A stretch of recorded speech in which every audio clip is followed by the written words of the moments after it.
பரம கருணாமூர்த்தியான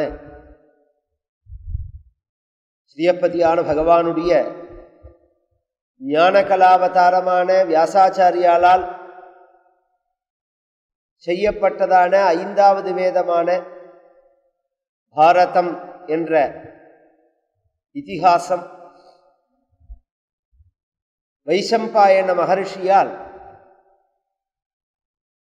பஞ்சபாண்டவர்களுடைய வம்சத்தில் வந்த ஜனமேஜயன் என்ற மகாராஜாவுக்கு சொல்லப்பட்டது. இதை பின்னாடி சூதர் அப்படிங்கிற ஒரு மகான் சௌனகாதிகள் என்ற மகர்ஷிகளுக்கு நைமிசாரண்யம் என்ற ஒரு க்ஷேத்திரத்தில் சத்ரயாகம் நடக்கும்போது வந்து சொன்னார் அப்படின்னு ஆரம்பிக்கப்படுகிறது பாரதமானது. பாரதம் மட்டுமில்ல, எல்லா புராணமுமே நைமிசாரண்யத்தில் சொல்லப்பட்டதுதான். சத்ரயாகத்தினுடைய மத்தியில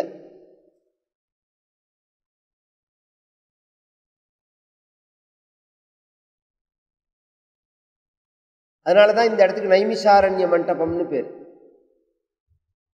வீனஸ் காலனி ஆஸ்திக சமாஜம்னு நாம் சொல்றமே தவிர அதுல என்ன போட்டிருக்கு பாருங்க, நைமிசாரண்ய மண்டபம்னு போட்டிருக்கு.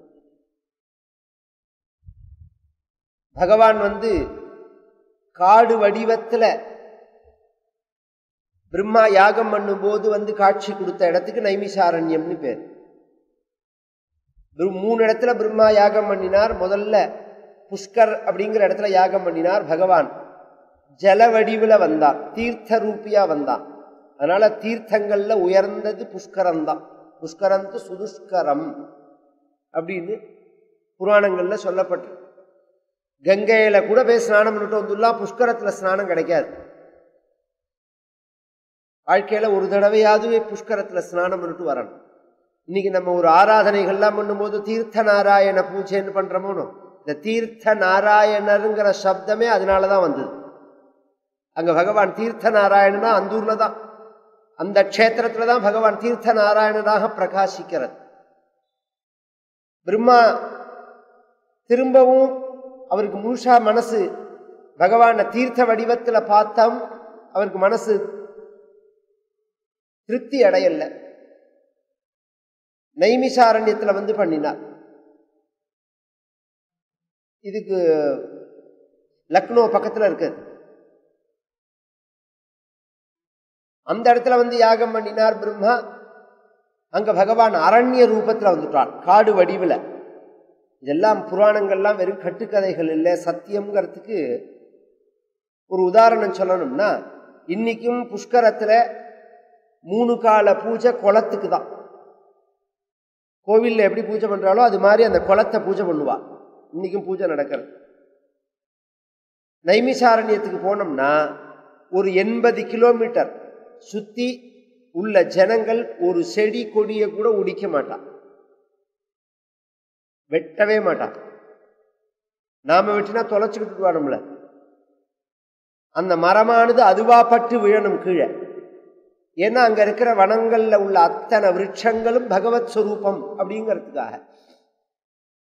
3ஆவதாக பிரம்மா வந்து காஞ்சிபுரத்துல யாகம் பண்ணும்போதுதான் பகவான் வரதராஜனா வந்தார். வபா பரிமளோல்லாச வாசிதாதர பல்லவம் முகம் வரதராஜஸ்ய மந்தஸ்மிதம் உபாஸ்மஹே அப்படின்னு இன்னைக்கு பகவான் வந்த அந்த ஸ்வரூபந்தான் இன்னைக்கு குளத்துல இருக்கிறது. கொஞ்சம் யோஜனை பண்ணி பாருங்க, ஒரு மனுஷனால இவ்வளவு பப்ளிசிட்டி பண்ண முடியுமா, ஆகர்ஷணம் பண்ண முடியுமா? எத்தனை கோடிக்கணக்கா பணத்தை கொட்டி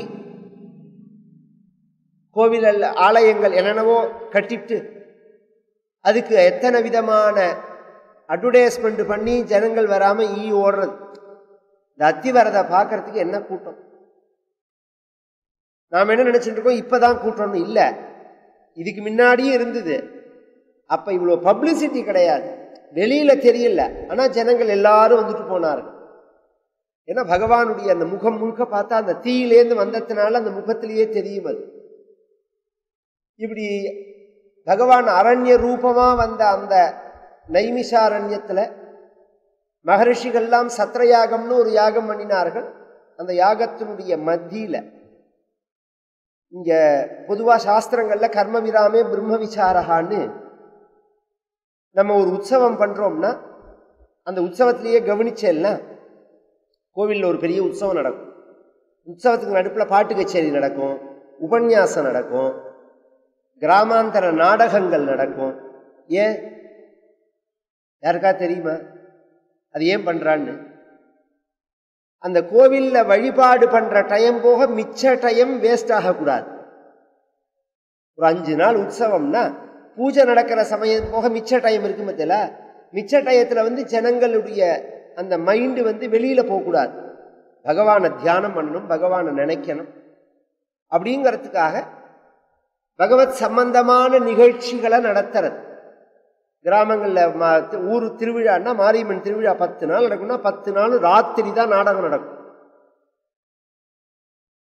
பகல் முழுக்க கோவில் உற்சவம் நடக்கும், ராத்திரி 10 மணிக்கு மேலே பார்த்தா நாடகம் நடக்கும். அதுவும் நல்ல நாடகம் தான் நடக்கும். சாவித்திரி சத்யவான், ராம நாடகம், ஹரிச்சந்திர நாடகம், காத்தவராயன்னு இந்த டப்பாங்கூட்டு காபரை எல்லாம் நடக்காது. ஏன்னா அந்த பகவத் ஆராதனம் அப்படிங்கிறது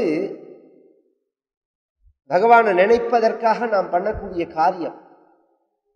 பகவானை ஒரு பூஜை பண்றதே நினைச்சுட்டு மிச்ச டயத்துல வேற ஒன்ன நினைக்க கூடாது. இப்ப உதாரணமே இப்ப வர சிவராத்திரி வருது. சிவராத்திரியும் போது ராத்திரி முழுக்க கண் விழிக்கணும். எதுக்கு? பகவானை தரிசனம் பண்றதுக்கு, பகவான் நாமாவை சொல்றதுக்கு. அதுக்குதான். ஒரு காலத்துல எல்லாம் இப்ப இல்லது, இப்ப டிவியில போடுறானா தெரியல, இந்த போஸ்டர்ல போட்டிருப்பா சிவராத்திரியை முன்னிட்டு இன்று 4 காட்சி காண்பிக்கப்படும் தியேட்டர்ல. யாரா பார்த்துருப்பேன், வயசானவா, என் வயசு ஒத்தவாள்லாம் பார்த்துருக்கலாம். சிவராத்திரியை முன்னிட்டு ராத்திரி முழுக்க சினிமான்னு. அப்படி சினிமா பார்த்துட்டு கண் முழிக்கவே வேண்டாம். அதுக்கு தூங்குறது தான் உயர்வு, புண்ணியம். இங்க சினிமா பார்த்துன்னு முழிச்சு பார்த்தேன்னா பாவம். அதுக்கு பேர் கண் முழிப்பு கிடையாது. உபவாசம்ங்கிறதே பட்னி கிடக்கிறது கிடையாது, உபசமீபே வாசம். பகவானுக்கு பக்கத்துல இருக்கிறது, மனசை வச்சுக்கிறது. பட்னி கடந்தா சுத்தியாகும். பொதுவாகவே இந்த உடம்பு சுத்தியாரத்துக்கு உள்ள காரியங்களுக்கு தான் தவம்னு பேரு. தப்போ நானசனாத்பரம்னு அதுல பட்னி கிடக்கிறது தான் ரொம்ப ஒசத்தியான தவம், சுத்தி பண்ணிக்கிறது. இதை நாம புரிஞ்சுட்டு இருக்கோமோ இல்லையோ, இன்னைக்கு ஜப்பான்ல ஹிரோஷிமா நாகசாகியில குண்டு போட்டிருக்கா பத்தியில, அந்த ஊர்ல பிறக்கிற குழந்தைல 5 பேர்ல 3 பேருக்கு இன்னைக்கும் கேன்சர் வருது. அவன் அப்ப போட்ட, ஆனா மகா பாப்பி அமெரிக்காக்காரன் போட்ட குண்டு அது. இன்னைக்கும் அந்த குழந்தைகள் கேன்சரோட தான் பிறக்கிறான். இதுக்கு என்னென்னவோ வைத்தியம் பண்ணி பார்த்து சரி பண்ண முடியல. இப்ப அவ கண்டுபிடிச்சிருக்கிற வைத்தியம் என்னன்னா பட்னி கிடக்கிறது. 15 நாளைக்கு ஒரு தடவை பட்னி கிடக்கிறது. பட்னி கிடந்தா என்ன ஆகும்னா, வீக்கா உள்ள செல்லெல்லாம் நல்ல செல்லு சாப்பிடும். இந்த உடம்பு நம்மளை நம்மே சரி பண்ணிக்குவோம். இதெல்லாம் இன்னைக்கு என்னென்னவோ சொல்றா. இதெல்லாம் ரிஷிகள் சகஜமா சொல்லிட்டு போயிருக்கா. ஏதாவது ஒரு விசேஷம் வைபவம்னா பட்னி கிடக்கணும், உபவாசம், உபவாசம்னு சொல்லிட்டு இருக்கோம். அதுக்கு பட்னி கிடக்கிறது தான், சாப்பிடாம இருக்கிறது. அது கொஞ்ச நாள்ல என்ன ஆச்சுன்னா பலகாரம்னு ஆச்சு. பழங்கள் மட்டும் சாப்பிட்றது அப்படின்னு இப்ப பலகாரமா படுத்தது. அதுவும் ஏகாதசி, இந்த வைகுண்ட ஏகாதசி சிவராத்திரிலாம் வந்ததுன்னா நல்ல புடிக்கொழக்கட்டையை பண்ணி சௌக்கியமா சாப்பிட்றா. சாதாரண நாளை விட 4 மடங்கு அது. இப்போ இட்லி தோசையெல்லாம் சாப்பிட்டோம்னா சாப்பிட்ட 2 மணி நேரத்தில் ஜெரிமானம் ஆகிடும். இந்த புடிக்கோட்டை பாருங்க, 40-50 சாப்பிட்டுட்டான்னா 2 மணி நேரம் கழிச்சு தான் ஒரே தாகமாக இருக்கும். குடிக்க 2 மணி நேரம் கழிச்சு தான் அது ஊறாகவே ஆரம்பிக்கும். அது இது மாதிரிலாம் சாப்பிட்டுட்டு திணற இருக்கிறதுக்கு பேர்லாம் உபவாசம் இல்லை. சுத்தமாக பட்னி கிடக்கணும். சரீர தர்மம், ஒரு மருந்து மாத்திரைகள்லாம் சாப்பிட்றோம். உடம்பு வீக்கா இருக்குன்னா அந்த சோர்வு அடையாம இருக்கிறதுக்கு கொஞ்சமா ஏதாவது சாப்பிடலாம். அதையும் சொல்லிவிடுறேன். அஷ்டௌதானி அவ்ரதக்னானி, 8 விதமான பொருள்களை சாப்பிட்டா விரதங்கள் பங்கமாகாது. ஆபஹா மூலம் கிருதம் பயஹ ஹவிஹி பிராமண காமியாச்ச குரோர்வச்சனம் ஔஷதம். ஆபஹா ஜலம் குடிச்சோம்னா உபவாசத்தன்னைக்கு அந்த உபவாசம் கெட்டு போகாது. உபவாசம் இருந்த புண்ணியம். மூலம் கிழங்கு கிழங்கு இருக்கு பாருங்க, அதை சாப்பிட்றது. அதுலேயும் கூட இப்போ எல்லாரும் இந்த உருளைக்கிழங்கெல்லாம் வச்சு சாப்பிட்றா. அப்படி கிடையாது. சர்க்கரை வரலி கிழங்குன்னு ஒன்று சிவராத்திரிக்காகவே உள்ளது.